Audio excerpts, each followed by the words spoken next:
Hi there. Okay, so I just want to do a quick tutorial um, on the new HDR merge. So this one, you guys don't have this yet because I, I found a better process for the HDRs. So let's just get into it.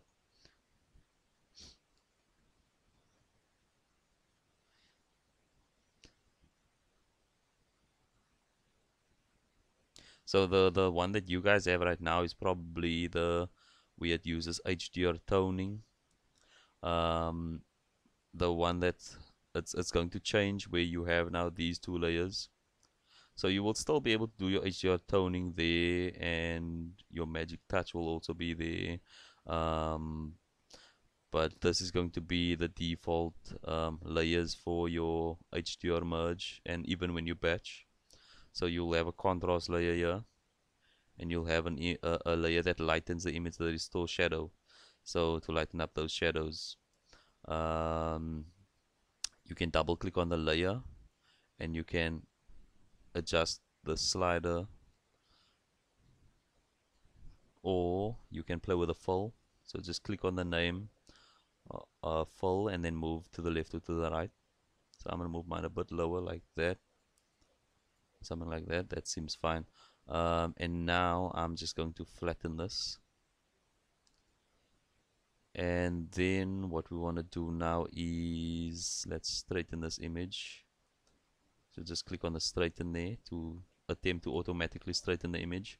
Seems like it did a decent job.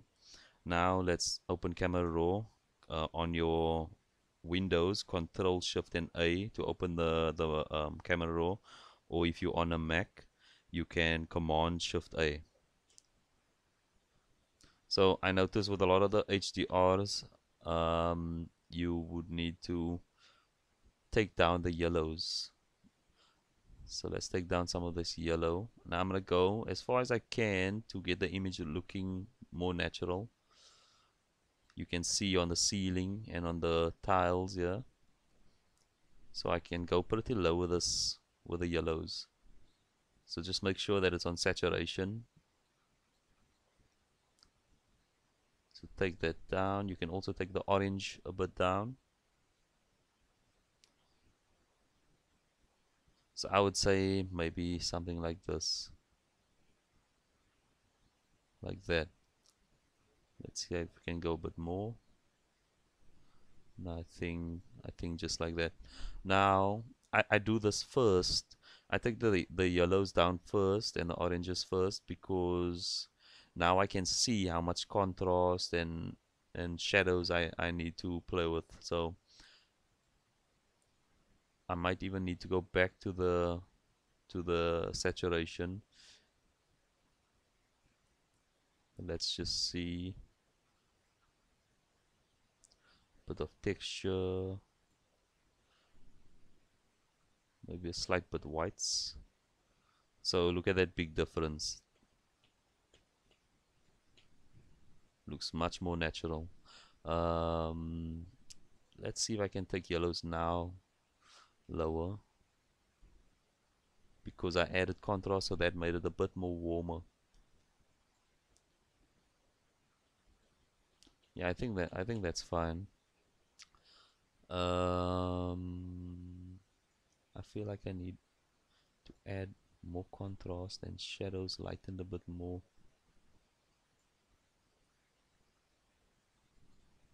Okay, I'm not still going to worry about getting it perfect. Um,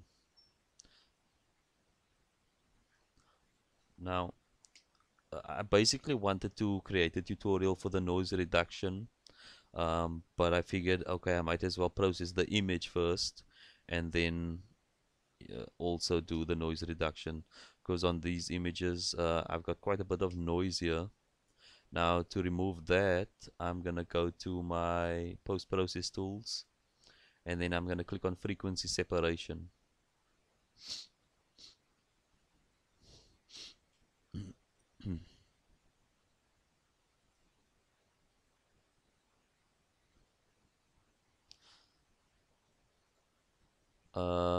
Now we have a working layer here with a black mask, so you should click on that black mask, choose your brush tool, and then start brushing away the noise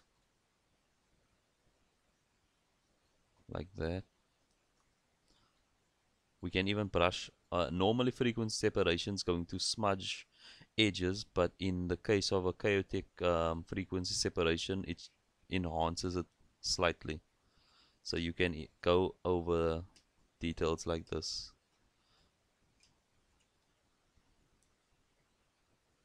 So I'm just going to brush over everything.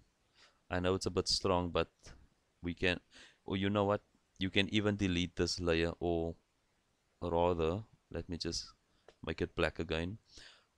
If you click on this layer, if you don't want to brush the on certain areas, if you want to do the entire image, then Control or Command on a Mac, click that and hold that down, and then click I. So Control and I to invert, and that will make your mask white, and it will apply that effect over the entire image. Now it looks a bit too strong, so you can take the fill lower. So you can play with the fill.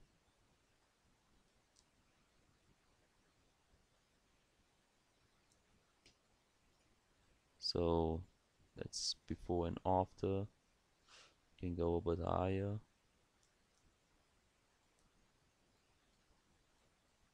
Something like that.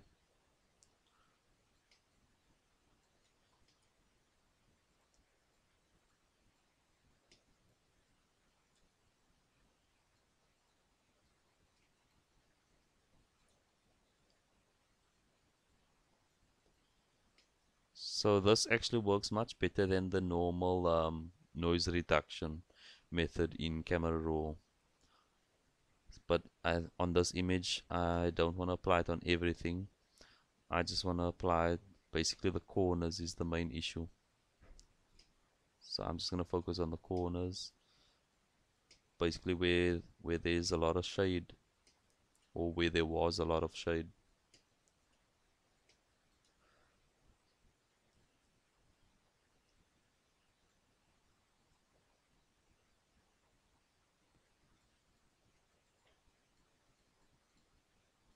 So you can set your flow also lower of your brush, so that you can control it a bit more if you don't want it to be completely removed, all of the noise.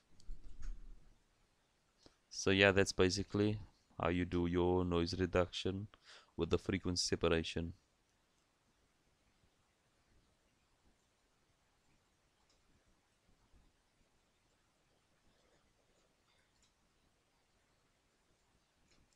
Yeah, and that's basically it. So this is how I do most of the HDR images. I will release this update soon. Um, but yeah, so your HDR merge will have those two new layers.